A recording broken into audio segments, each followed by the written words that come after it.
अयोध्या कांड आगे की भाग। सुबह होने पर सभी स्त्री पुरुष जागते हैं। रघुनाथ जी चले गए, चारों तरफ शोर मच गए। रथ की खोज करते हैं पर उनके चिन्ह भी उन्हें नहीं मिलते हैं। वे लोग राम राम कहते हुए इधर उधर भागने लगते हैं। उनको देखकर ऐसा लगता है मानो समुद्र में जहाज डूब जाने से व्यापारियों के समाज में बहुत व्याकुलता छा गई हो। सब एक दूसरे को उपदेश देते हैं कि राम जी ने हमें दुखी जानकर छोड़ दिया। यही बात सोच कर वे स्वयं को धिक्कारने लगे और मछली की सराहना करने लगे, क्योंकि मछली के बिना वह जीवित नहीं रहती। वे कहते हैं कि राम के बिना हमारे जीवन को धिक्कार है। वे परस्पर कहने लगे कि राम के बिना हमारे लिए या हमारे भाग में प्रिय का वियोग ही लिखा था, तो उसने हमारे मांगने पर भी मृत्यु क्यों नहीं दी। इस प्रकार ये लोग अनेक प्रकार से विलाप करने लगे और दुख से भरे हुए पुनः अयोध्या लौट आए। उनका वियोग से उत्पन्न दुख बहुत कठिन है, उनका वर्णन नहीं किया जा सकता है। अब तो ये अवधि के बीत जाने पर राम से पुनः मिलने के लिए ही अपने प्राण को रखे हुए हैं। राम का दर्शन पाने के लिए अयोध्या के स्त्री और पुरुष अनेक प्रकार के नियमों का पालन तथा व्रत आदि करने लगे। राम के बिना उनकी दशा का वर्णन करते हुए तुलसीदास जी कहते हैं, मानो सूर्य के बिना चकवा चकवी और कमलदीन हो गए हैं। इस प्रकार दोनों भाई सीता जी और मंत्री के साथ तमसा नदी के तट पर सिंहेश्वरपुर पहुँचे। वहाँ पर राम गंगा को देखकर रथ से उतर पड़े और बड़ी प्रसन्नता के साथ उसे दंडवत प्रणाम किया। राम को ऐसा करते हुए देखकर लक्ष्मण, मंत्री तथा सीता जी ने भी गंगा को प्रणाम किया। इस प्रकार सबके साथ राम ने बहुत सुख पाया। गंगा सबको मनोवांछित फल देने वाली है। गंगा सभी का कल्याण करने वाली है, क्योंकि वह दुखों को हरण कर सुख को देती है। यह बात अनेकों प्रशंसों के साथ राम ने गंगा की लहरें को देखते हुए बताई। उन्होंने गंगा की महिमा को मंत्री, भाई और अपने प्रिय पत्नी सीता जी को भी सुनाया। इसके बाद उन्होंने गंगा में स्नान कर अपनी थकान को दूर किया। गंगा का पवित्र पानी पीते ही उसका मन प्रसन्न हो गया, जिसका नाम स्मरण करते ही अनेक जन्मों का जन्म मरण आगमन का कष्ट मिट जाता है। उन्हीं राम लोकोचार निभाने के लिए और उसके महात्म्य को बनाए रखने के लिए लोक व्यवहार के अनुसार ही कार्य करते हैं। राम पर गुण अवगुण का कोई प्रभाव नहीं पड़ता है। वे सतचित और आनंद स्वरूप है। वे सुख रूपी जल को देने वाले हैं तथा सूर्यवंशी की ध्वजा या उसमें सर्वश्रेष्ठ हैं।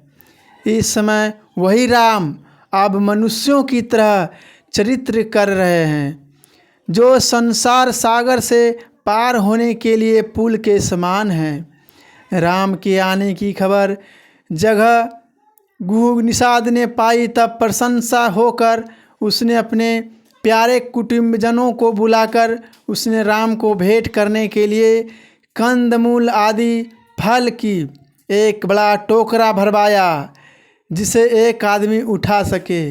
वह अपने हृदय में बहुत अधिक खुश हुआ। खुश होते हुए राम से मिलने के लिए चल दिए। उसने राम को दंडवत प्रणाम किया और साथ लाई हुई भेंट को उनके सामने रख दिए और वह बहुत ही प्रेम पूर्वक राम की ओर देखने लगा। रघुकुल में श्रेष्ठ राम भेंट की अपेक्षा व्यक्ति के सहज स्नेह से ही बस में हो जाते हैं। इसलिए उन्होंने निषाद राजगुह को अपने पास बैठाकर उनकी कुशल क्षेम पूछी। निषाद राज ने भी उनको उत्तर दिया कि अपने चरण कमलों के दर्शन से कुशल हैं। अब मैं भी बड़े भाग्यवान लोगों की गिनती में आ गया हूँ। अब मैं भाग्यशाली कहलाऊँगा। मैं यह भूमि, धन और मेरा घर आदि सब आपका ही है। मैं अपने परिवार सहित नीच जाति का व्यक्ति आपका सदा दास हूँ। इसलिए आप कृपा करके मेरे नगर में पधारिए।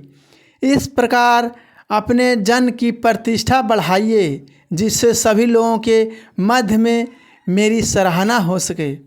राम ने उनकी बात का उत्तर दिया कि हे मित्र, तुम चतुर हो और यह बात सत्य कहते हो, लेकिन पिता ने आज्ञा दी है कि मैं 14 वर्ष तक वन में रहूं और वहाँ के मुनियों के नियम का पालन करता हुआ उनसा ही वेश रखूं तथा उनसा ही वेश भोजन ग्रहण करूं। इसलिए ग्रामवास करना मेरे लिए उचित नहीं है। यह बात सुनकर निषाद राज बहुत अधिक दुखी हो गए। वन में राम, लक्ष्मण और सीता का रूप देखकर ग्रामीण नर नारी सब प्रेम कहते हैं, हे स्वामी, इनके माता पिता कैसे हैं जिन्होंने ऐसे बालकों को वन में भेज दिया। एक कहता है कि राजा ने बड़ा अच्छा किया, इस बहाने कम से कम ब्रह्मा जी ने हमको हमारे नेत्रों का लाभ तो दे दिया। राम की बात सुनने के बाद निषाद राज ने अपने मन में विचार किया कि शीशम का वृक्ष सुंदर है। अपने हृदय में यह बात विचार कर उसने वह स्थान राम को दिखाया। उस स्थान को देखकर राम ने भी कहा कि यह स्थान सबसे सुंदर है। सिंहेश्वरपुर के नागरिक राम को हाथ जोड़कर अपने अपने घरों को लौट आए। तब राम संध्या वंदन करने के लिए गए। इसी बीच निषाद राजगुरु ने कुश और कोमल नए पत्ते की एक साथरी बनाकर बिछा दी। वह साथरी कोमल और सुंदर थी। उसने वनों के दोनों में पवित्र मीठे और पके हुए फल प्रदान किए। इसके साथ ही उसने दोनों में पानी भी भरकर रख दिया।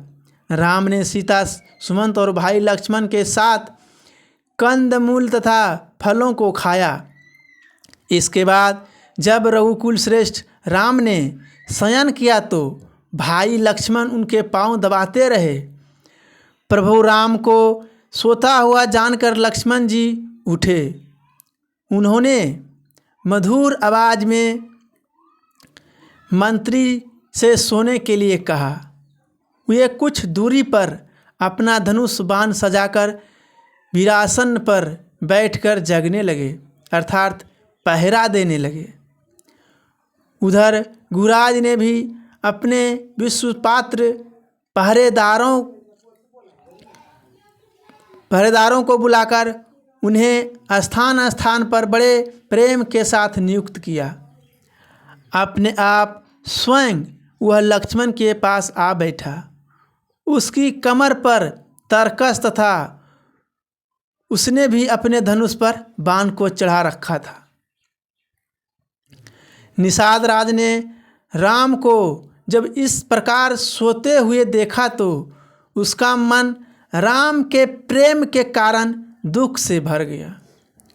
उसका शरीर रोमांचित हो गया तथा उसके नेत्रों से जल बहने लगा। वह बड़े प्रेम से लक्ष्मण से कहने लगा, जिससे लक्ष्मण का दुख उसकी अपनी समझ से कम हो सके। राजा दशरथ का राजभवन तो स्वाभाविक रूप से सुंदर होगा। जितने बड़े राजा दशरथ हैं उतने बड़े ही उनके पुत्र राम हैं। उस भवन की क्षमता निश्चय ही इंद्र का महल भी नहीं कर सकता। उस भवन में मणियों से जड़े हुए सुंदर चौबारे हैं, जिनसे हवा अबाध गति से आ जा सकते हैं।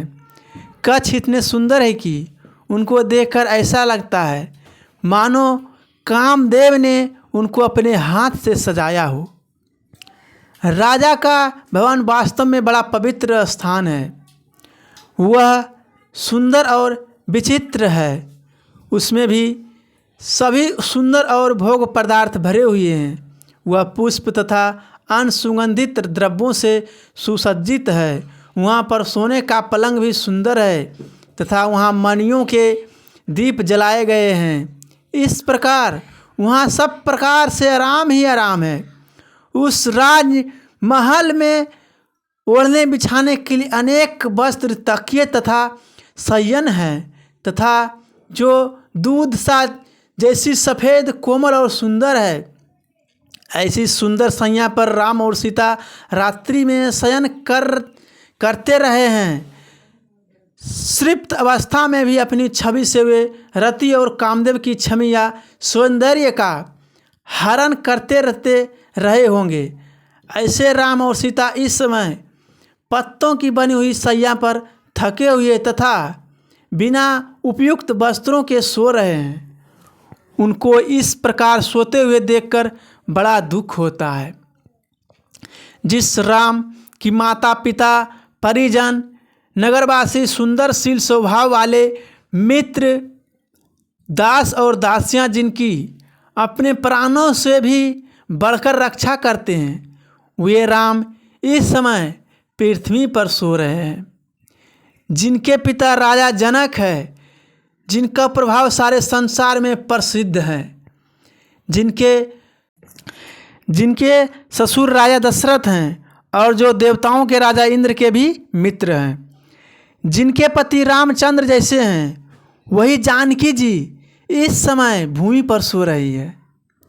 ईश्वर किसके विपरीत नहीं हो जाता, तो साधारण जनों की तो बात ही क्या है। विचारणीय बात है कि क्या राम और सीता वनवास के योग्य हैं। लोगों ने सत्य ही कहा है कि कर्म का फल व्यक्ति को भोगना ही पड़ता है और इसमें विधाता भी कुछ नहीं कर सकता। कैकेयी देश के राजा की पुत्री कैकेयी बहुत नीच बुद्धि वाली है। उसने बहुत कठिन और कुटिल प्रतिज्ञा की, जिससे रघुनंदन राम और सीता को सुख देने के समय ऐसा कठिन दुख दिया। निषाद राध कहता है कि कैकेयी संपूर्ण रघुकुल रूपी वृक्ष के लिए कुल्हाड़ी है। उस दुर्बुद्धि ने रघुवंशियों को ही दुख नहीं दिया, वरन उसने सारे संसार को दुख दिया है। राम और सीता को भूमि पर सोते हुए देखकर निषाद राध को बड़ा भारी दुख हुआ। उसे दुखी देखकर लक्ष्मण ज्ञान, वैराग्य और भक्ति रस में डूबी हुई कोमल वाणी में बोले, कोई किसी को दुख देने वाला नहीं है। हे भाई, सब अपने अपने कर्मों का भोग करते हैं। इस संसार में संयोग, वियोग, भोग, अच्छा और बुरा, भलाई करने वाले मित्र और बुरा करने वाला शत्रु, उदासीन जो न मित्र है न शत्रु है, ये सब भ्रम के फंदे हैं। इस संसार का प्रसार जन्म और मरण तक फैला हुआ है। आत्मा कर्मों के अनुसार एक शरीर छोड़कर दूसरा शरीर धारण करती है। इस प्रकार संपत्ति, विपत्ति, कर्म, काल, पृथ्वी, घर, धन, नगर, परिवार, स्वर्ग, नरक तथा संसार का समस्त व्यवहार आदि के बारे में जब हम सुनते हैं, देखते हैं और मन में विचार करते हैं, तो हम पाते हैं कि इन सब का मूल मोह है, परमार्थ नहीं। जीव को अपने किए हुए कर्म को भोगना पड़ता है। कर्मों के अनुसार ही संपत्ति, विपत्ति, घर, परिवार, स्वर्ग, नरक प्राप्त होते हैं। इसलिए मनुष्य को अच्छे कर्म करना चाहिए। जैसे सपने में भिखारी राजा हो जाए और स्वर्ग का स्वामी इंद्र कंगाल हो जाए, जागने पर उस सपनों में देखी हुई बातों से न लाभ होता है और न हानि। इसी प्रकार इस जगत के सभी व्यवहारों को मन में विचार कर देखना चाहिए। भिखारी का राजा होना आदि। प्रपंच सपनों के समान है। यह स्वप्न निद्रा दोष की अवस्था है। इस दोष से मुक्त होने पर स्वप्न समाप्त हो जाता है। उसी प्रकार यह संसार माया का प्रपंच है और माया दोष से निवृत्त हो जाने पर यह प्रपंच भी समाप्त हो जाते हैं। इसी तरह का कहानी सुनने के लिए और ये कहानी आगे सुनने के लिए हमारे चैनल को सब्सक्राइब करें, लाइक करें, कमेंट करें। जितना आप सब्सक्राइब कीजिएगा उतना कहानी इस पर लोड होगा। जितना सब्सक्राइब कीजिएगा उतना आपको कहानी देखने को मिलेगा। जय श्री राम, राधे राधे।